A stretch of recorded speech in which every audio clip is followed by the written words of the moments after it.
Hello guys, in today's video I'm gonna show you how to change your password on your account on Roblox, easy and quick. First, uh, click settings and now click account information, and here as you see you will find password settings.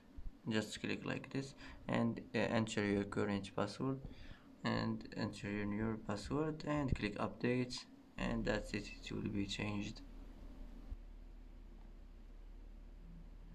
And that's it for today's video. If you like this video, don't forget to like and don't forget to subscribe. I hope this video is helpful for you, and thanks for watching until the end, and see you in the next video.